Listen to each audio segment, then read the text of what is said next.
Hey, what's going on, guys? It's your boy. And I've been wanting to do this video for a while, but I've been really trash for this plane for a very long time.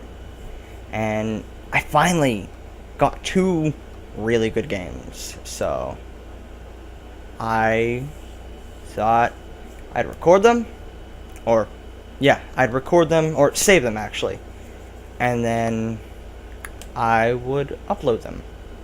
Now, this video is not only going to show these awesome games, but I'm going to talk about the history of the the Grumman F8F Bearcat. Probably pronounced that wrong because I pronounce everything wrong.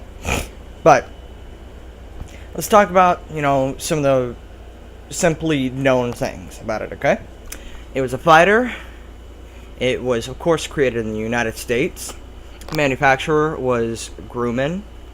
Its first flight was August 21st, 1944.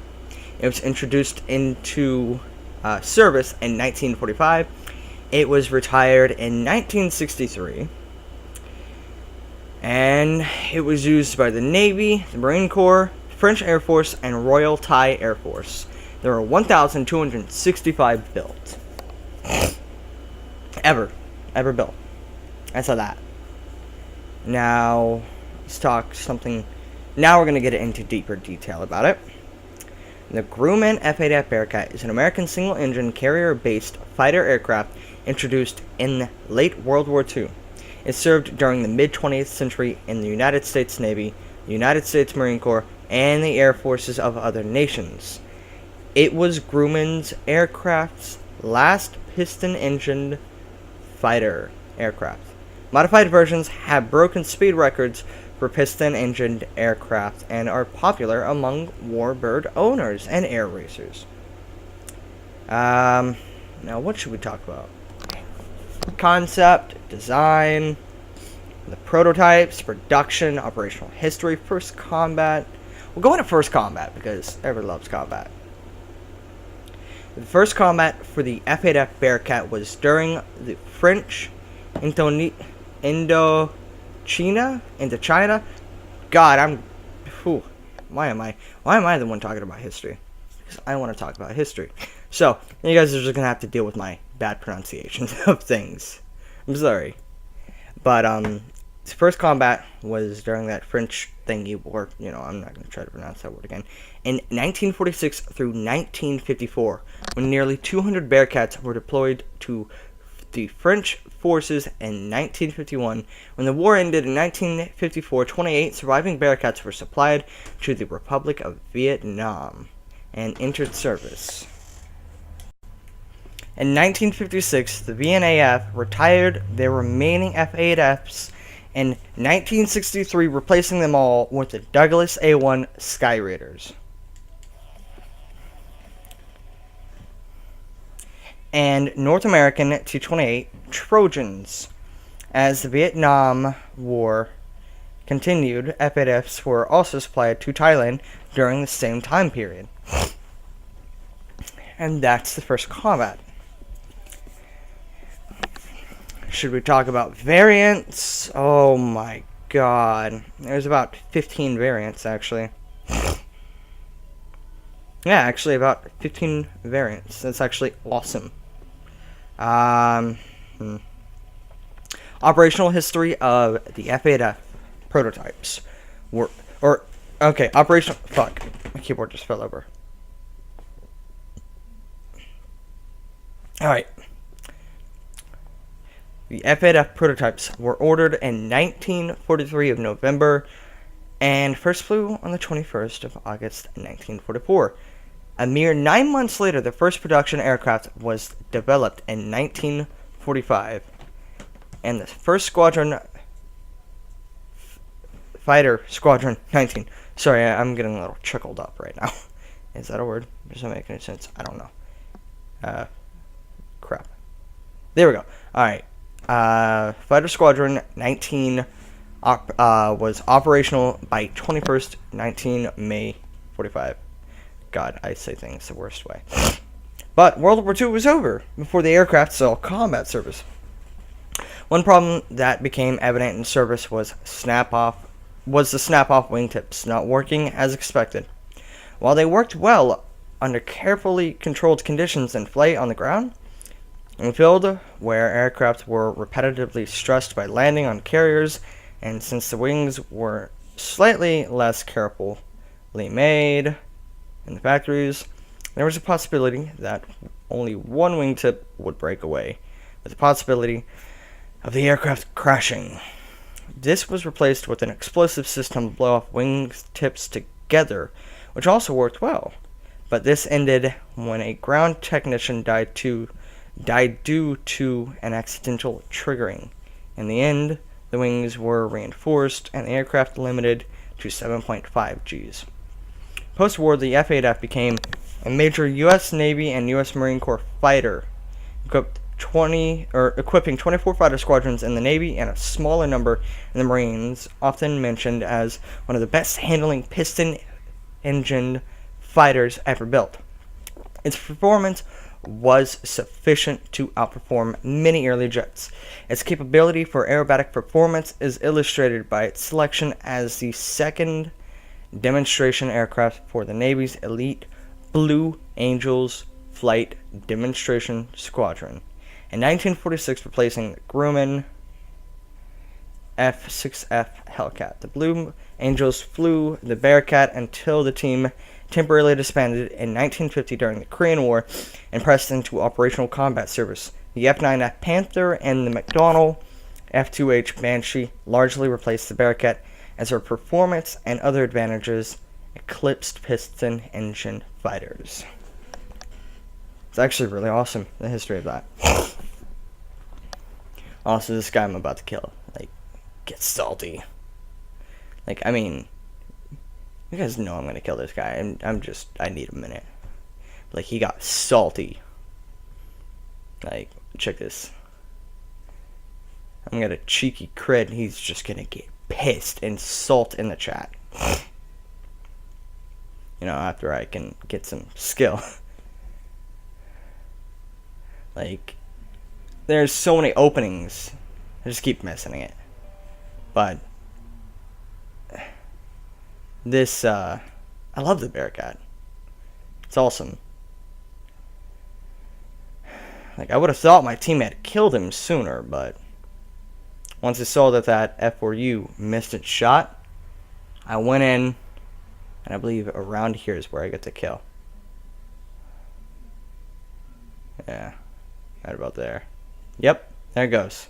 There goes his wingtip, and he gets pissed, poor guy. And he wants to complain about it's 2-on-1, and yeah, it was 2-on-1. But he was just up tier. He wasn't going to survive that fight. Unless he was God tier. But he got overwhelmed. See? Dived in chat, he was salty. I was like, wait a minute, what? But I got overwhelmed. He was in a 5.7 or 6.0s. We have better performance, better speed, better guns. I'd like to think that if not for that F4U, I'd probably had been killed. But, I think these two games I'm gonna show here have been the best two games in this thing I've ever gotten. Actually, can confirm, best two games I've ever gotten. But, I love this aircraft. It responds well. It just works well. It's a fantastic aircraft. It just has a learning curve. You gotta learn. This thing performs optimally. I'm not reading off the Wikipedia page. Just my personal experience. This thing performs optimally between 3,000 meters and the deck. That's just my experience with it. It's a fantastic high altitude fighter, don't get me wrong, but I just have a lot better time messing with it at lower altitudes. It's really annoying facing TAWs in this thing. Yeah, sure, the lower battle rating, but they get an air spawn and they're always 1,000 meters above you, minimum. So you have to side climb in this. You have to side climb till like you get to 3,000 meters, and then you can aim towards the battlefield, depending on how far away the enemy is. If they're within 10 clicks of you, you probably should keep side climbing. But it's my personal experience with the aircraft, and you know, everybody's experience with it is different depending on how you fly it. I got lucky after learning from like 30 games. Don't do this. But yeah, I learned, and also I think I believe this tall 152 gets a little ahead of himself at one point, and I feel so bad for the guy when it happens. Like, he had all the advantage. My God, I hope you guys didn't hear that. Can confirm, if you actually go back and turn the volume up, you can hear a fart. And it's hilarious. Also, this is the part right here. Just absolutely demolished him. And if you look closely, his elevator is gone! And he's just going straight down to the deck. Like, I feel so bad for that guy, because he got hit by a disgusting shot. It's like, is he? He's gonna... Nah, he's not gonna pull up that. Like, I feel so bad for that guy. Like, I've been that guy.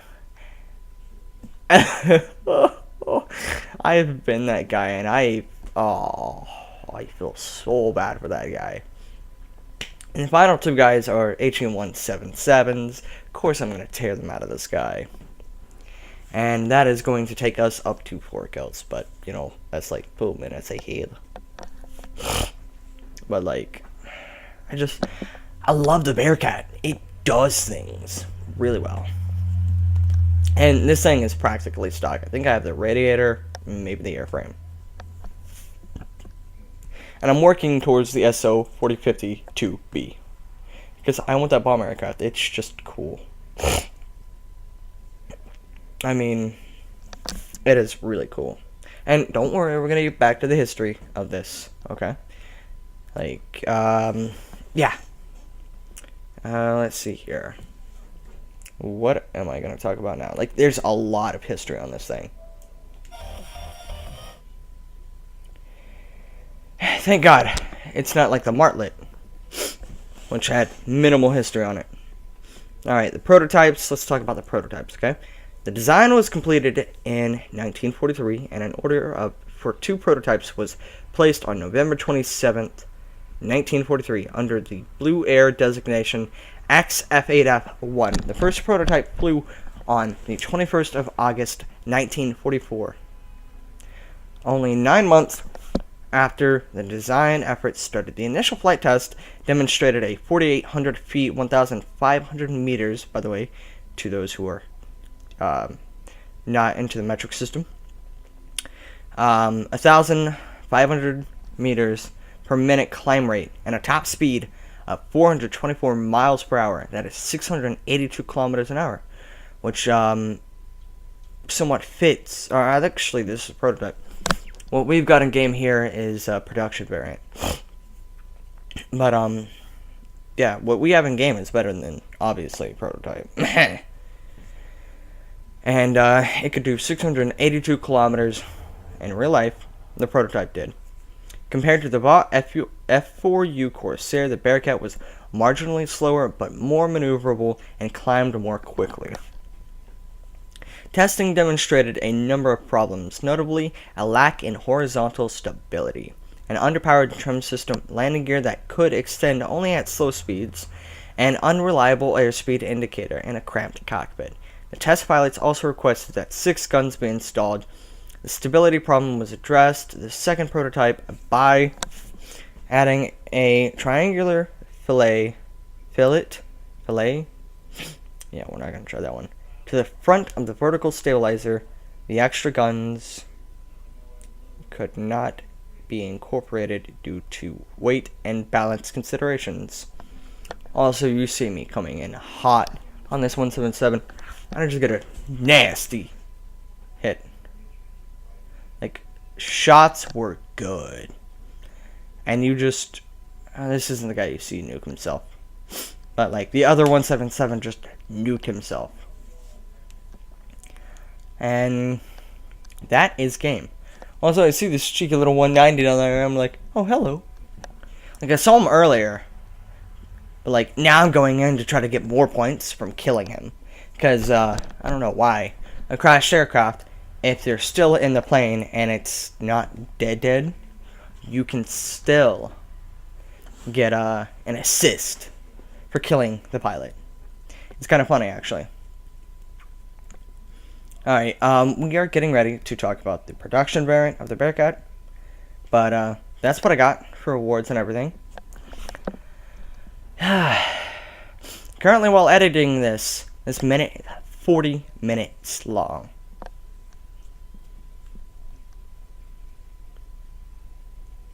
So, there's that. I don't know what it's going to come out as, but just so you know, I've spent 15 minutes of talking. Actually, about 16 now. And, yeah. My personal thoughts on the aircraft, it's fantastic in-game. I mean, look at those stats.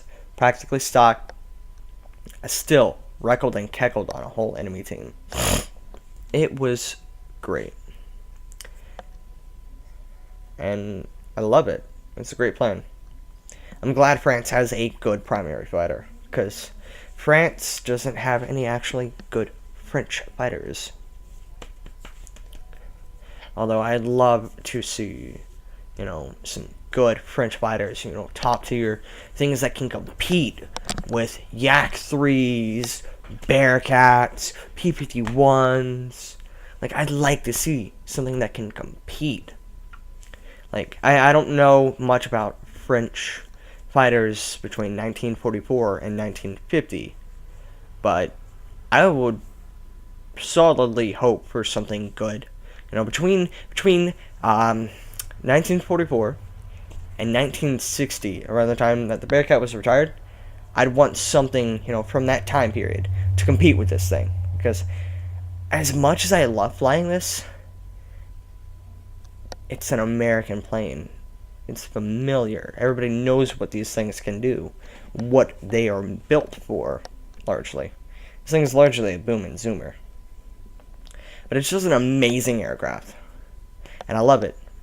But I want something that can compete against Yak 3s. I mean, this thing can destroy them, yes. But what I mean by compete is, like, be equal to in power, of course.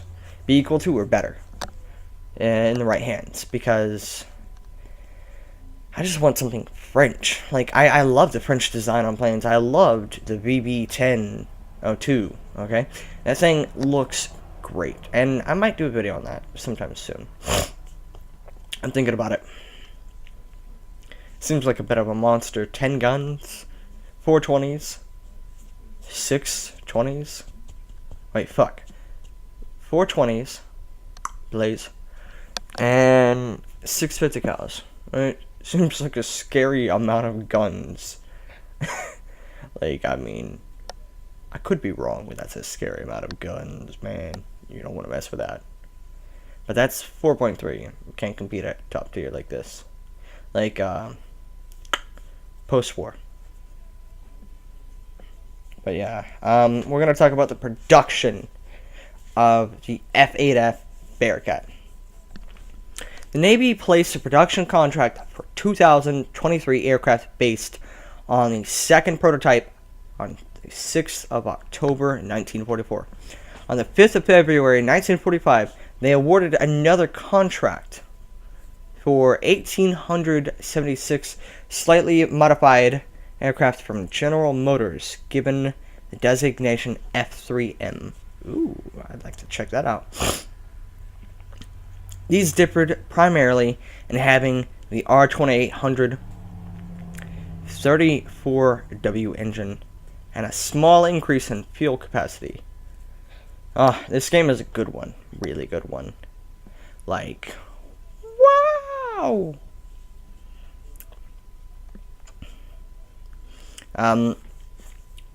Back to what I was saying.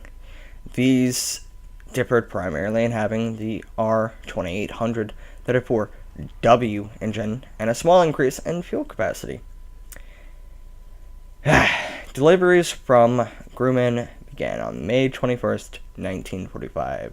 The end of the war led to the Grumman order being reduced to 770 examples, and the GM contract being cancelled outright.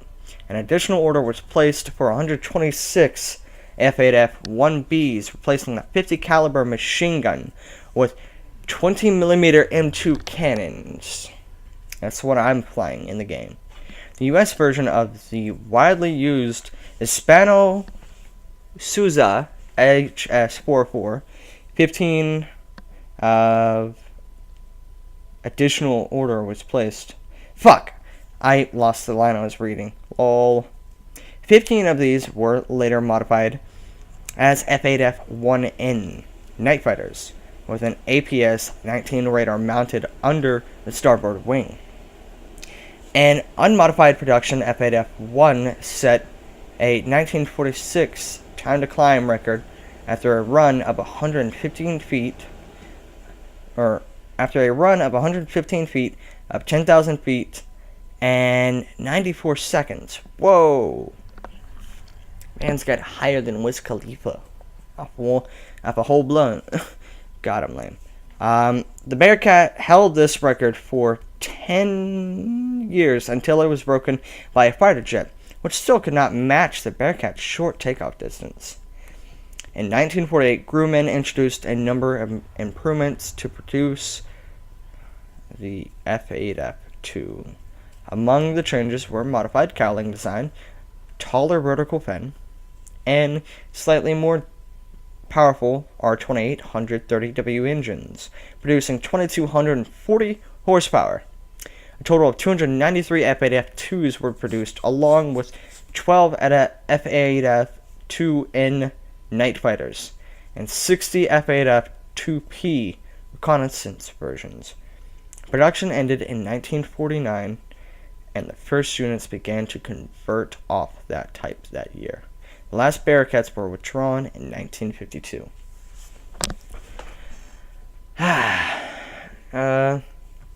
Let's talk about a couple of the Bearcats that pique my eyes. I'm looking at them currently.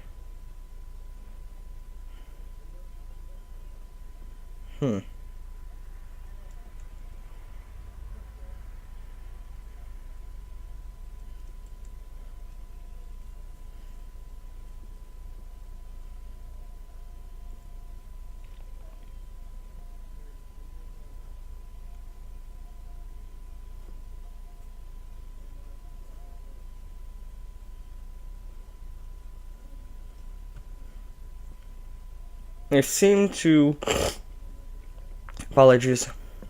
seem to have peaked around the F8F-1B.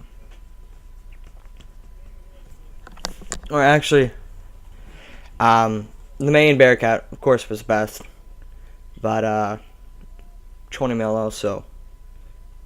Those are the two best variants that were made. Everything else is just engine upgrades, radars,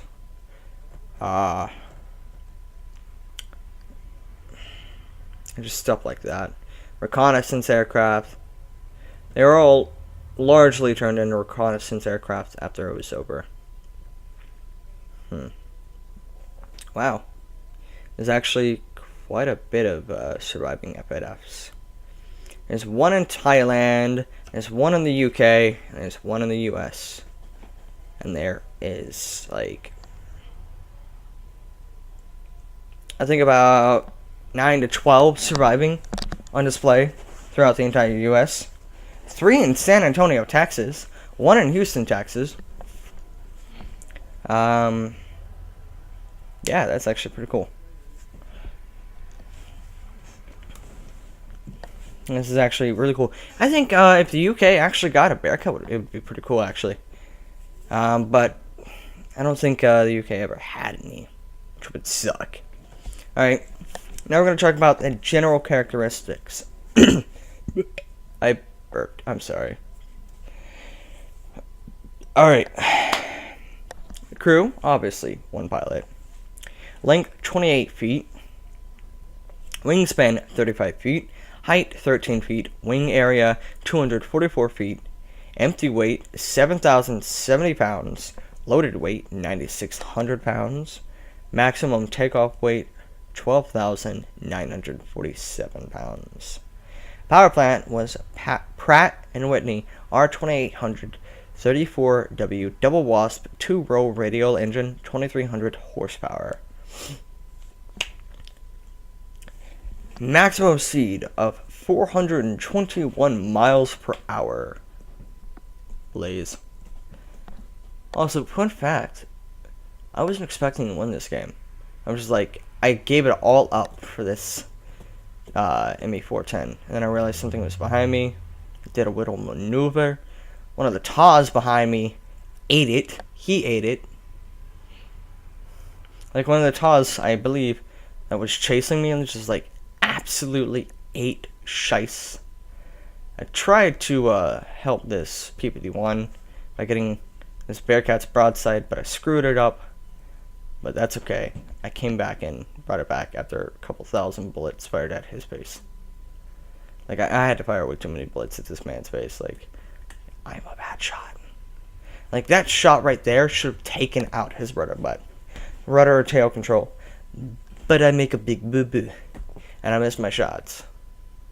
But, I come in clutch and save this PPD-1 very soon. And there you'll see, I think I took off his elevator. And at this point now, yes, we are going to run to our airfield because we are being overpowered, overmatched, outmanned, outgunned. And we need to rethink our strategy, or I needed to rethink what I was going to do. Like, I turned back and I saw 4 guys and I was like, yeah, no. Nope. Bye. Nope. And I see this 177, and I should have kept firing, because those shots were so good. But I'll take the assist. I could have gotten a freaking ace if I had taken out that 177. But it would have been rude of me to do that. And then you'll see me type in chat here, don't look back. There were a lot of guys that they were pissed. Nope. No, not going that way.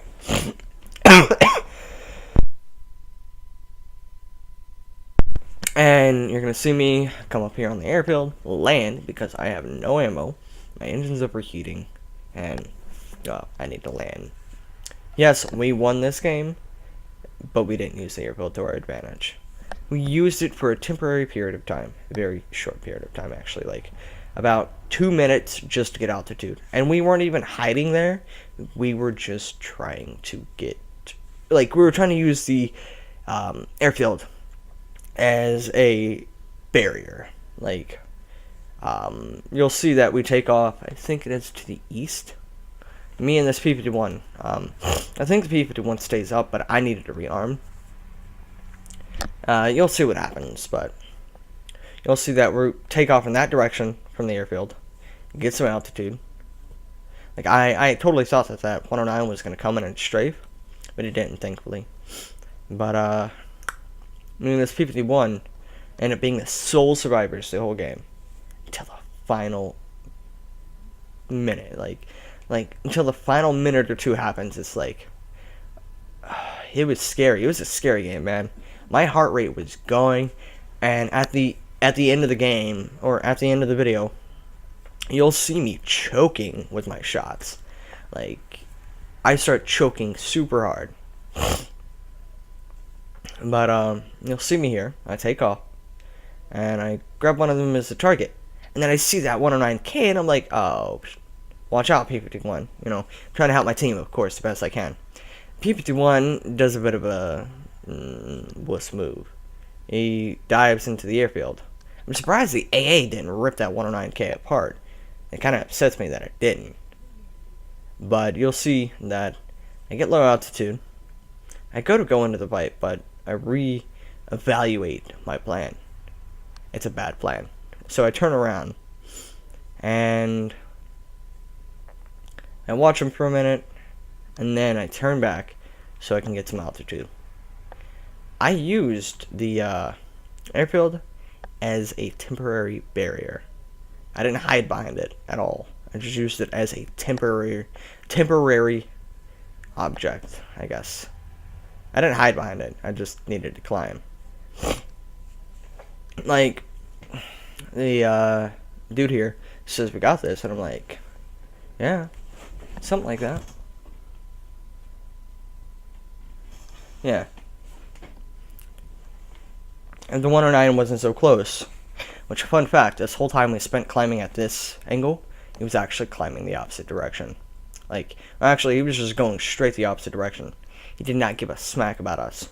Also, on PS3, or PS4, if you lock onto a target and hold L2, like the tracking button, even if you can't see him, it still tracks the target. I don't know. That is something that should be fixed, personally. Because it's cheap. I mean, look at me. I'm tracking him through the clouds, basically. It's really cheap. And this is where the final countdown happens. They have 4 guys left. We have 2 and a bomber. The bomber's practically dead already. And so it's 2v4. And they have the numbers on us, but we have the better aircraft. And, yeah. Wait, did I talk about the performance of this? I don't think so. The performance of the F8F Bearcat is 420 miles per hour, 366 knots, 678 kilometers an hour. That is before it rips. The range is 1,105 miles. That is 1,778 kilometers. Service ceiling is at 38,000 feet, 11,000 meters. Rate of climb, 4,500 feet a minute, 23.2 meters per second. Wing loading is 39.3 pounds. Oh, I'm not even going to get into that one. But, yeah. The armament ranged between 50 cals and 20 millimeter machine guns. Could have bombs, could have rockets. And here you see me watching that guy, and I'm like, watch out, P-51, watch out, watch out. You know, their 109's coming in. Then I realize he wants me, and so I shoot at him, of course. And I just completely underestimated the 109K here. Like, absolutely underestimated him at absolutely everything. I mean, look at that maneuver. Like, I should have dropped my throttle, but I didn't because I was an idiot. I could have easily won this now that I'm looking back at it if I had just dropped my throttle. Like, And here you'll see me realize I've lost my advantage. So I'm going to use my other advantage, which is speed and maneuverability. Take him back to the P-51. And P-51 goes in. And realize that the K is going for the P-51. And I'm like, oh god. That's disheartening. And here's where I finally do something smart. And I pull up hard. And I get my shots and good. If he hadn't hit me with just a 13mm, I would have been gone. But luckily 13mm don't really do anything anymore. Like, they are trash. Like, they'll work, but they're pretty trash. And here you'll see me debate. Should I land, repair, or go in and keep my altitude over him?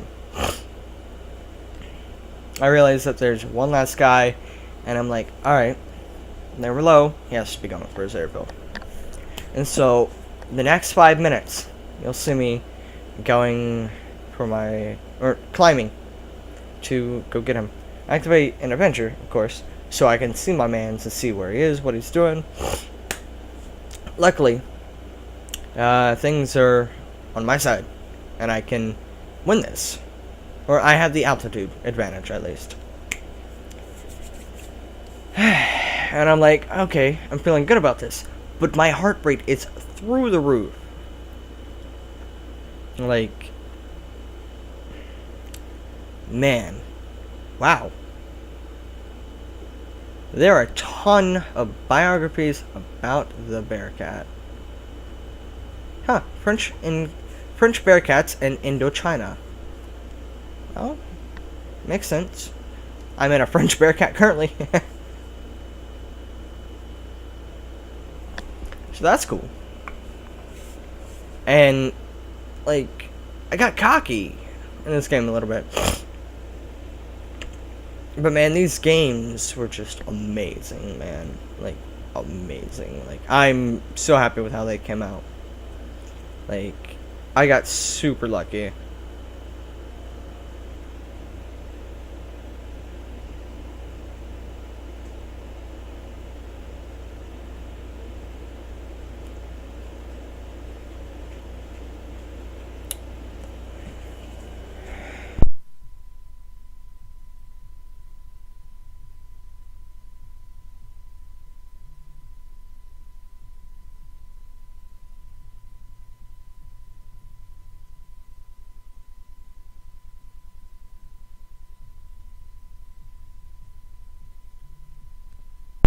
Alright, now that you see that we are getting closer to each other, I have not a clue what I'm saying in chat. Okay. You'll see, I don't know why he got the bright idea to stall up at me. Like, I realized what he was doing and I was like, uh-oh. He has a lot more energy than I expected. Like, this whole fight, he had way more energy than I thought. I underestimated him. But, like, right here, I should have had my shot. But, the rudder in the elevator didn't want to work with me. Like, this whole fight, I completely underestimated this guy.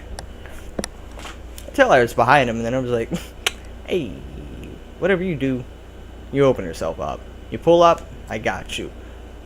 You pull down, you eat the dirt. Luckily, he just barely didn't have the energy to pull up a little bit more and shoot me. I got really lucky. Once I saw that he stalled out, I then go in for my attack run. And I'm choking this whole time. The camera's screwing with me, and I'm just choking. And now this guy is like, okay, let's extend out. Maybe run back to my airfield. Use it like one of those people. But I have speed advantage and everything on him. I mean, come on, I'm the better aircraft. Although, straight up, don't underestimate 109s, 109G, yeah, 109Gs through Ks. Like, seriously, if you underestimate it, they're gonna get you. Just like I underestimated that K. I expected it because I was a higher battle rating. Oh yeah, I got this. And here's where he really screws up. Like, you see, if he had gone another 2 or 3 kilometers, I would have been ripped out of the sky by his AA. Heck, I was already being shot at by his AA. But that is game. That is 2 4-kill games. That is some history on the F8F 1 and 1B Bearcat. That is 40 minutes worth of a video almost. I hope you guys enjoyed this. I've been wanting to do this for a very long time. I love you guys. Goodbye.